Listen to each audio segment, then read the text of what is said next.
જય શ્રી કૃષ્ણ. સર્વ વૈષ્ણવોને મારા ભગવત સ્મરણ. વિજ્ઞાનતિમિરાંધસ્ય જ્ઞાનાંજન શલાકયા ચક્ષુરુન્મિલિતમેન તસ્મૈ શ્રી ગુરવે નમઃ. શ્રી ગોવર્ધનનાથ કી જય. શ્યામ સુંદર શ્રી યમુને મહારાણી કી જય. શ્રી વલ્લભાધીશ કી જય. શ્રી ગુસાઈજી પરમ દયાલ કી જય. શ્રી ગોકુલનાથ કી જય. શ્રી હરિરાયજી મહાપ્રભુની જય.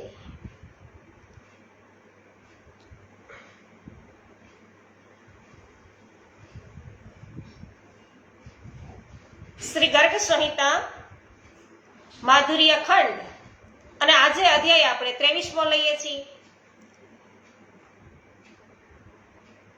એક વખત શ્રી નંદરાયજી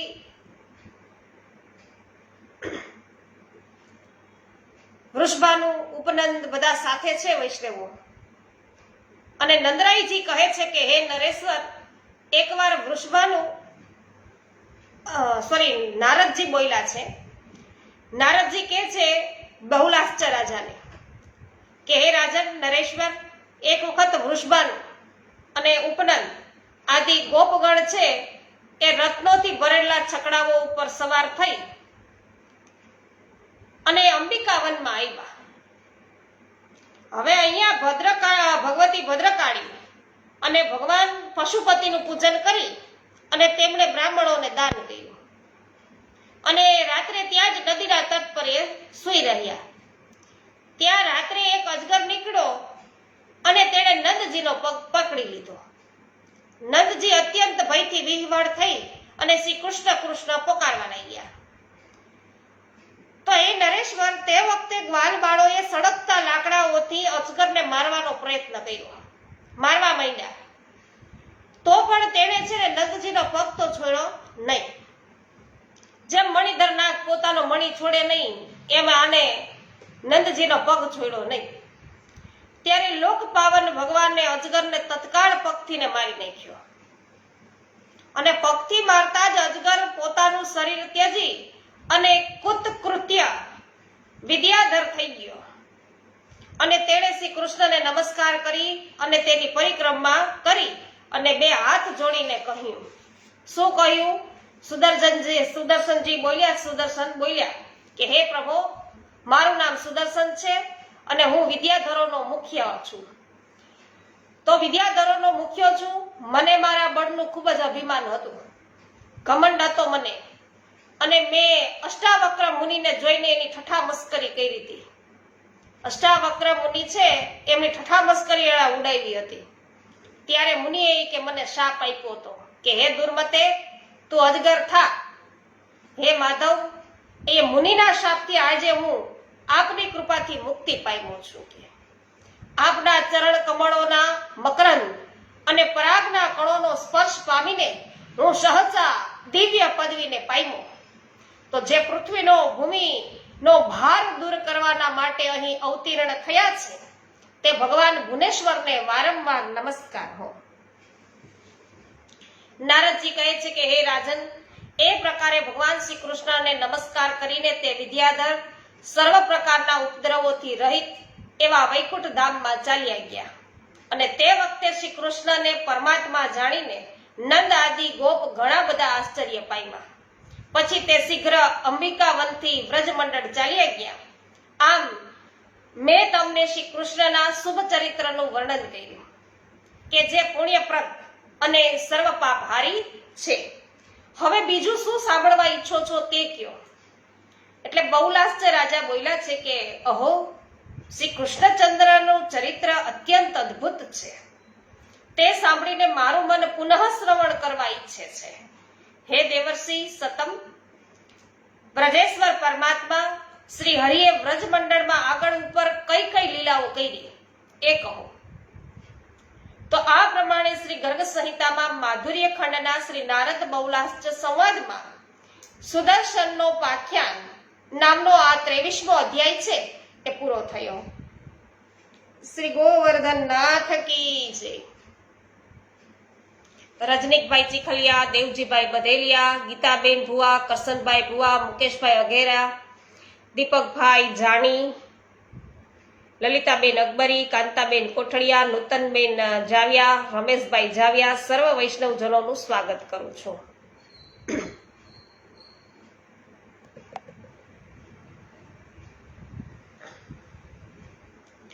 અધ્યાય 4 ની અંદર 24 ની અંદર આપણે બધા પ્રવેશ કરીએ.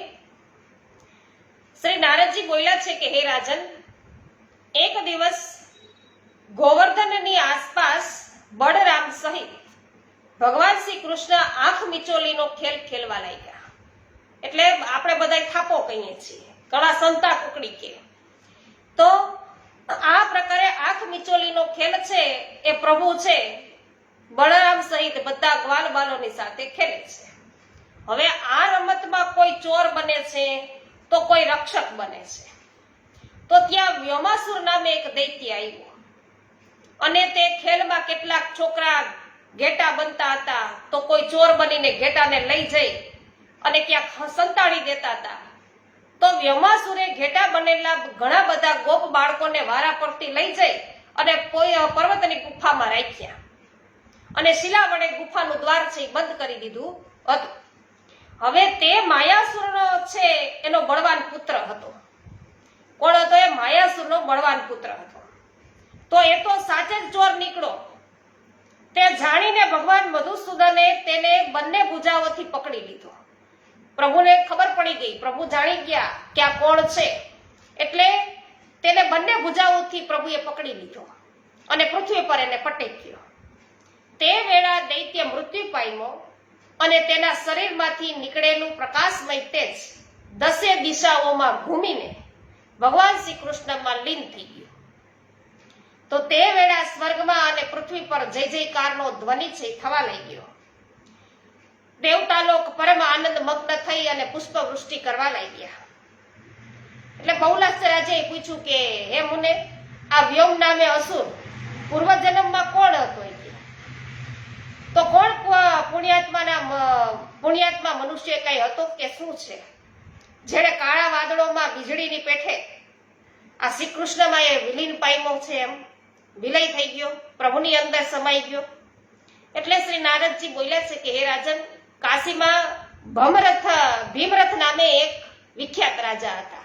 ક્યાં હતા? કાશીમાં. કયા રાજા હતા? ભીમરથ. અને તે સદાય દાન પુણ્ય કરતા રહેતા. તેઓ યજ્ઞ કરતા, બીજાને માન આપનાર હતા, ધનુર્ધર તથા શ્રી વિષ્ણુ ભક્તિ પરાયણ હતા. તો તે રાજ્ય ગાદી પર પોતાના પુત્રને બેસાડી અને પોતે મલયાચલ પર્વત પર ચાલી ગયા. તો મલયાચલ પર ચાલી ગયા અને ત્યાં તપશ્ચર્યાને શરૂ કરી. તપશ્ચર્યા શરૂ કરી અને 1 લાખ વર્ષ પર્યંત તપમાં તેઓ મગ્ન રહ્યા. 1 લાખ વર્ષ એને તપ કર્યું ત્યાં. અને તેમના આશ્રમમાં એકવાર મહર્ષિ પુલત્સ્ય પોતાના શિષ્યોની સાથે પધાર્યા. તો પુલત્સ્ય ઋષિ કોણ? કે જેમને ગિરિરાજ બાબા છે એમને વ્રજમાં છોડ્યા. તો બાકી એને તો કાશી લઈ જવાતા પુલત્સ્ય ઋષિને. તો પુલત્સ્ય ઋષિ છે એ શિષ્યો સાથે આના આશ્રમમાં આવ્યા. તો તેમને જોઈને પણ તે માનવવંત રાજસી ન તો ઉઠીને ઉભા થયા કે ન તો એને પ્રણામ કર્યા. ત્યારે પુલત્સ્ય મહર્ષિએ તેમને શાપ દીધો કે ઓ મહાદુષ્ટ ભૂપાલ, તું દૈત્ય થા કે. તો આ જ રીતે વૈષ્ણવ આપણે જોયું કે પુલત્સ્ય ઋષિએ ગિરિરાજ બાવાને પણ છે શાપ આપ્યો કે તમે છે રોજે થોડા થોડા છે એ ઓછા થશો, એટલે તેઓ નીચા થતા જશે. તો એ પ્રકારે અહીંયા આ મુનિને એને છે શ્રાપ આપ્યો કે તું દૈત્ય થા. પછી જ્યારે રાજા તેમના ચરણમાં પડીને શરણાગત થયા ત્યારે દીનવત્સલ મુનિશ્રેષ્ઠ પુલત્સ્ય તેમને એવું કહ્યું કે દ્વાપરના અંતમાં મથુરા જનપદના પવિત્ર વ્રજમંડળમાં સાક્ષાત યદુવંશ રાજ શ્રી કૃષ્ણના બાહુબળથી તમને યોગીજનો જેની અભિલાષા રાખે છે તેવી મુક્તિ તમને પ્રાપ્ત થશે, તેમાં સંશય નથી.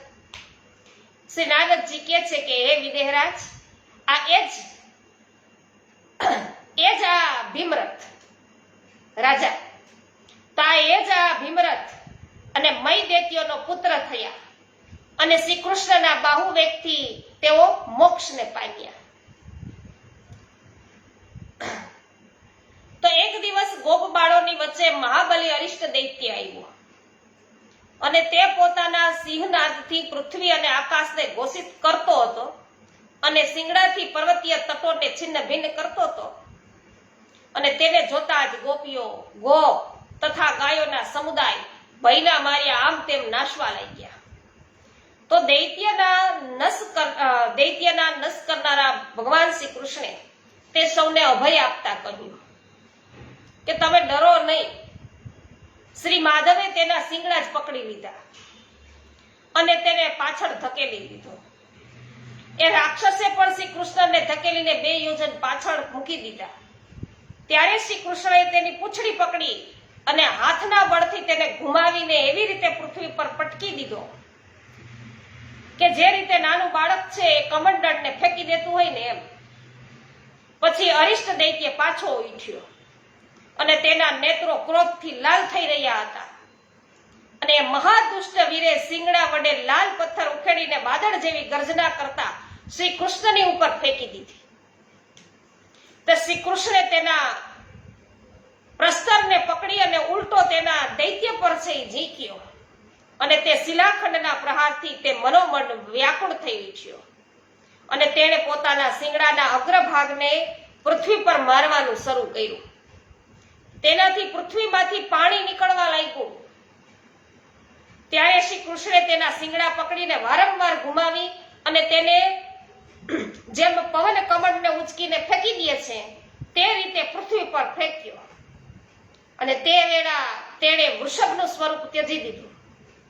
વૃષભનું સ્વરૂપ ત્યજી અને બ્રાહ્મણ શરીરધારી થઈ ગયો અને શ્રી કૃષ્ણના ચરણારવિંદોમાં પ્રણામ કરી અને ગદગદ વાણીમાં એ બોલ્યો.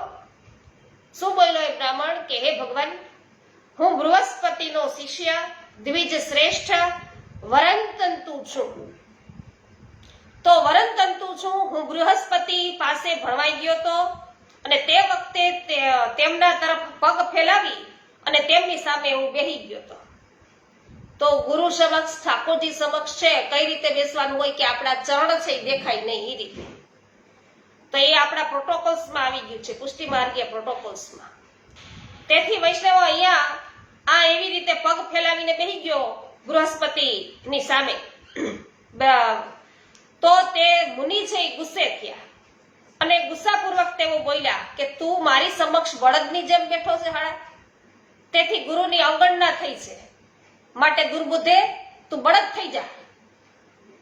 તો માધવ એ શાપના કારણે હું બંગ દેશમાં બળદ થયો અને અસુરોના સંગમાં રહેવાના કારણે મારામાં અસુર ભાવ આવી ગયો હતો. તો અહીંયા સંગ એવો રંગ એને લાગી ગયો. હવે આપની કૃપાથી હું શાપથી અને અસુર ભાવથી મુક્ત થયો છું. તો આપ શ્રી કૃષ્ણને નમસ્કાર હો, આપ ભગવાન વસુદેવને પ્રણામ હો. તો પ્રણત જનોના કલેશનો નાશ કરનારા આપ ગોવિંદ દેવને વારંવાર નમસ્કાર હો. હવે નારદજી કહે છે કે હે રાજા, આમ કહી અને શ્રી હરિને નમસ્કાર કરી અને બૃહસ્પતિના સાક્ષાત એવા શિષ્ય વરંતંતુ એ ભુવનને પ્રકાશિત કરતો વિમાન દ્વારા દિવ્ય લોકમાં ચાલ્યો ગયો. આ મેં અદ્ભુત માધુર્ય ખંડ મેં તમારી સમક્ષ વર્ણન કર્યું કે જે સઘળા પાપોને દૂર કરનારું, પુણ્યદાયક તથા શ્રી કૃષ્ણની પ્રાપ્તિ કરાવનાર ઉત્તમ સાધન છે. જે એનો હંમેશા પાઠ કરે છે તેની સર્વ ઈચ્છાઓ તે પૂરી કરનારું છે. હવે તમે બીજું શું શ્રવણ કરવા ઈચ્છો છો તે કહો. તો આ પ્રમાણે શ્રી ગર્ગ સંહિતામાં માધુર્ય ખંડના શ્રી નારદ બહુલાશ્ચ સંવાદમાં વ્યોમાસુર અને અરિષ્ટાસુરનો વધ આ નામનો 24મો અધ્યાય પૂરો થયો. સાથે સાથે માધુર્ય ખંડ છે સમાપ્ત થાય છે. શ્રી ગોવર્ધનનાથ કી જય. બિપિનભાઈ ડોબરિયા, જયશ્રીબેન પટેલ, અર્જણભાઈ કડછા, મનીષાબેન અગેરા, મંગલાબેન રૂપારેલ, હેમાબેન ગુજરાતી, સર્વ વૈષ્ણવજનોનું સ્વાગત છે. રૂપાલીબેન ગોહેલ સ્વાગત છે. રંજનબેન લુણાગરિયા, જયાબેન ઘોડાસરા, શાંતિભાઈ ઘોડાસરા, નીતિનભાઈ ધોકિયા, સર્વનું સ્વાગત છે. પરેશભાઈ ગજેરા સ્વાગત છે. પોસ્ટ શેર કરવા બદલ આભાર. જીતુભાઈ પોકિયા, મનીષભાઈ શાહ, માધુરીબેન મિસ્ત્રી, ઘનશ્યામભાઈ રાદડિયા, લીનાબેન પટેલ, જયસુખભાઈ સચદેવ, મિતાબેન સચદેવ, સર્વ વૈષ્ણવજનોનું સ્વાગત કરું છું.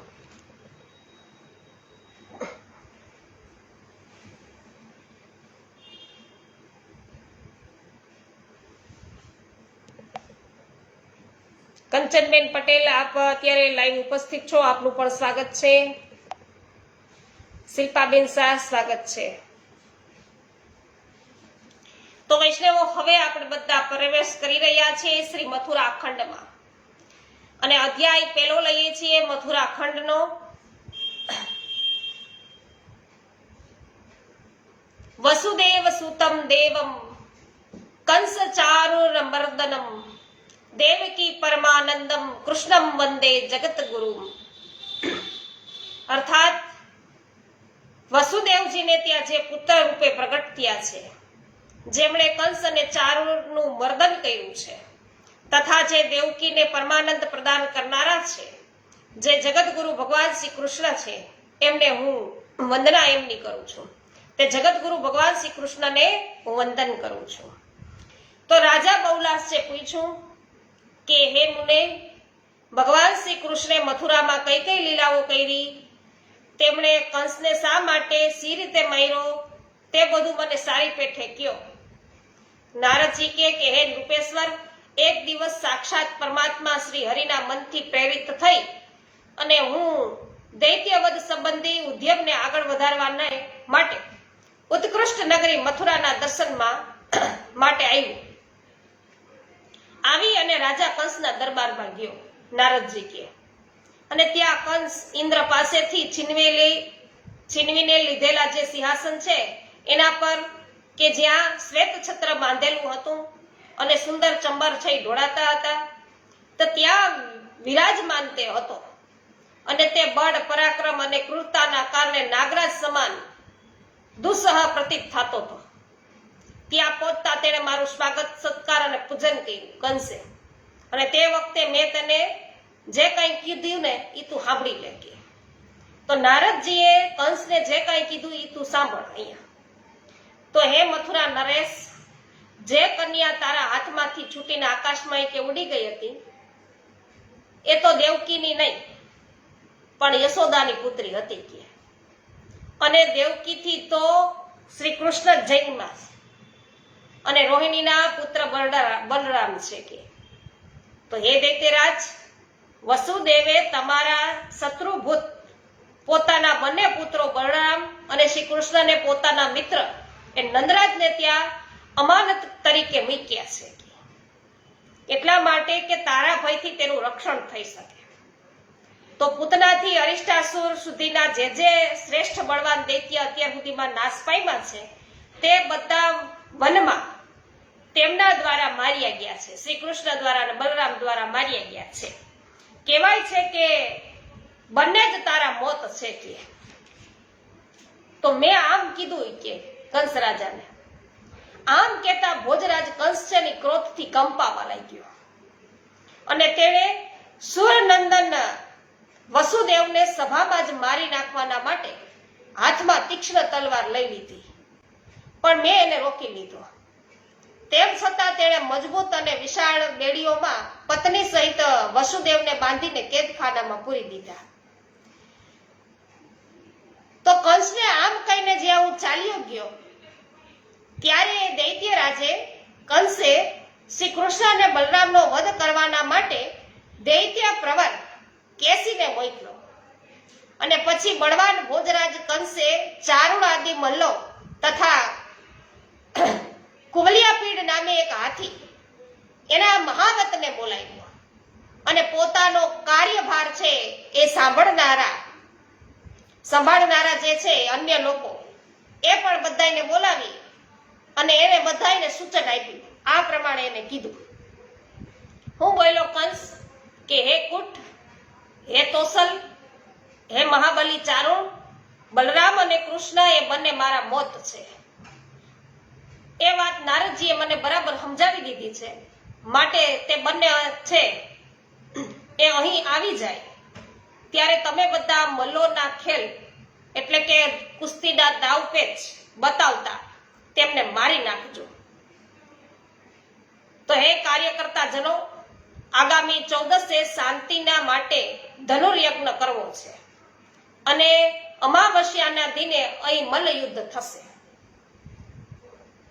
અત્યારે નારદજી છે બૌલાસ્ય રાજાને કહે છે કે હે રાજેન્દ્ર, આત્મીય જનોને આ પ્રમાણે કહી અને કંસે અક્રૂરને તરત જ પોતાની પાસે બોલાવ્યા અને એકાંત સ્થળે મંત્રીઓને પ્રિય એવી મંત્રણાની વાત કરી. કંસ બોલ્યો કે હે દાનપતે, તમે મારા મંત્રી છો, માટે મારી આ ઉત્તમ વાણી તમે સુનો. હે મહામતે, કાલે પ્રાતઃકાળ થતા જ તમે નંદના વ્રજમાં જાઓ અને મારું આ કામ કરો. લોકો કહે છે કે વસુદેવના બંને દીકરા ત્યાં રહે છે, તે બેઉ મારા શત્રુ છે. એ વાત દેવર્ષિએ મને સારી પેઠે સમજાવી દીધી છે. ગોપગણ નંદરાજ આદિ સાથે ભેટ લઈને અહીં આવો અને તેમની સાથે મથુરા નગરી બતાવવાના બહાને તમે અહીંયા આવો અને તેમની સાથે મથુરા નગરી બતાવવાના બહાને તે બંનેને તમે રથ ઉપર બેસાડી અને તરત જ અહીંયા લઈ આવો, બલરામ અને કૃષ્ણને. તો અહીં આવ્યા પછી તે બંનેને હાથીઓ પાસે અથવા મોટા મોટા પહેલવાનો દ્વારા તે બંને બાળકોને મરાવી નાખીશ અને ત્યાર પછી વસુદેવની સહાયતા કરનાર નંદરાજ, વૃષભાનુવર, નવ નંદો અને ઉપનંદોને મોતને ઘાટ ઉતારી દઈશ. પછી વસુદેવ, તેના સહાયક દેવક અને વૃદ્ધ પિતા ઉગ્રસેનને પણ જે રાજ્ય લેવાને ઉત્સુક રહે છે તેને પણ મારી નાખીશ. આમ કંસ કહે છે. તો આ બધું થયા પછી સઘળા યાદવોનો એક એવું સંહાર કરી નાખીશ, એમાં કોઈ સંશય નથી કે કંસ કે. તો આ બધા જ દેવતા છે જે મનુષ્યના રૂપે અહીંયા પ્રગટ થયા છે ભૂમિ ઉપર. ચંદ્રાવતી પતિ બળવાન શકુની મારા ઘણા મોટા મિત્ર છે. ભૂત સંતાપન, રષ્ટ, વૃક, શંકર, કાલનામ, મહાનામ તથા હરિશ્ચમશ્રુ એ બધા મારા મિત્ર છે અને બળપૂર્વક મારા ખાતર પોતાના પ્રાણ પણ આપી શકે છે. જરાસંઘ તો મારા સસુર છે કે અને દ્વિવિધ મારા સખા છે. બાણાસુર અને નરકાસુર પણ મારા પ્રિય જ મૈત્રી, મારી સાથે પ્રિય મૈત્રી રાખે છે. તો એ સર્વલોક આ પૃથ્વીને જીતીને ઇન્દ્ર સહિત દેવતાઓને બાંધીને અને દ્રવ્ય રાશિના સ્વામી બનેલા કુબેરને મેરુ પર્વતની દુર્ગમ કંદરામાં ફેંકીને સદાય ત્રિલોકનું રાજ્ય કરશે, એમાં કોઈ સંશય નથી કે. આમ કંસ રાજા છે એ મૈંડા બધા મંત્રીઓને ભેગા કરી બધા સેવકોને કહેવા કે હે દાનપતે, તમે કવિઓમાં શુક્રાચાર્યના સમાન છો અને વાતચીત કરવામાં આ પૃથ્વી પર બૃહસ્પતિના સમાન છો, માટે હવે આ કાર્ય તમે તરત જ પૂરું કરો. આમ અક્રૂરજીને એને કીધું. અક્રૂરજી બોલ્યા કે હે યદુપતે, તમે તો મનોરથના મહાસાગર રચી દીધા. કેટલી ઈચ્છાઓ અહીંયા મનોરથ કરી નાખ્યા, આને મારી નાખીશ, ઈ મરી ગયા પછી આનો વારો, પછી આનો વારો, છેલ્લે બધું ઈ કે નાશ કરી નાખીશ. જો દૈવની ઈચ્છા હશે, પ્રભુની ઈચ્છા હશે તો આ સાગર ગોસ્પદ એટલે કે ગાયની ખરીના સમાન થઈ જશે અને જો દૈવ અનુકૂળ નહીં હશે તો પછી એ અપાર મહાસાગર જ છે કે. તો કંસ બોલ્યો કે બળવાન પુરુષ દૈવનો ભરોસો છોડીને કાર્ય કરે છે અને નિર્બળ દૈવનો સહારો પકડીને બેસે છે. કર્મયોગી પુરુષ છે એ કાળ સ્વરૂપ શ્રી હરિના પ્રભાવથી સદા શાંત રહે છે. નારદજી કહે છે કે મંત્રી પ્રવર અક્રૂરને આમ કહી અને કંસ સભા સ્થળેથી ઉઠી ગયો અને કંઈક ક્રુદ્ધ થઈ અને ધીમેથી અંતઃપુરમાં તે ચાલ્યો ગયો. તો આ પ્રમાણે શ્રી ગર્ગ સંહિતામાં મથુરા ખંડના શ્રી નારદ પૌલાસ્ય સંવાદમાં કંસની મંત્રણા નામનો આ પહેલો અધ્યાય છે એ પૂરો થયો. શ્રી ગોવર્ધન નાથ કી જય. હસમુખભાઈ બાબરિયા, સ્વાગત છે આપનું.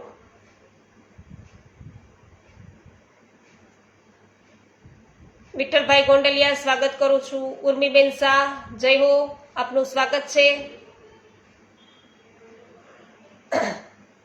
માલતીબેન, આપનું સ્વાગત છે.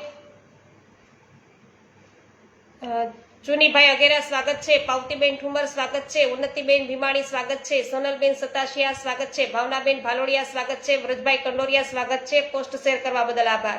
અરવિંદભાઈ ભંડેરી, સ્વાગત છે. હેમાબેન ગુજરાતી, જય હો. રેખાબેન પોકિયા, સ્વાગત છે. મયંકભાઈ સાકરિયા, સ્વાગત કરું છું. કાંતાબેન ગુમલિયા, ગોપાલભાઈ ગુમલિયા, આપનું પણ સ્વાગત છે. આભાર હેમાબેન. તો વૈષ્ણવો, આવતીકાલે શ્રી મથુરા ખંડનો અધ્યાય બીજો છે એ આપણે લઈશું. શ્રી ગોવર્ધન નાથ કી જય. શ્યામ સુંદર શ્રી અમને મહારાણી કી જય.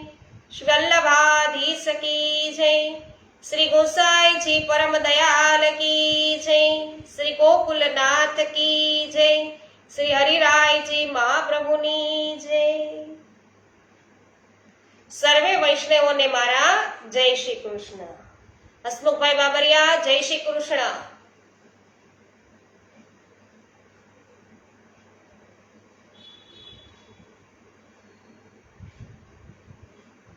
જય હો કાંતાબેન.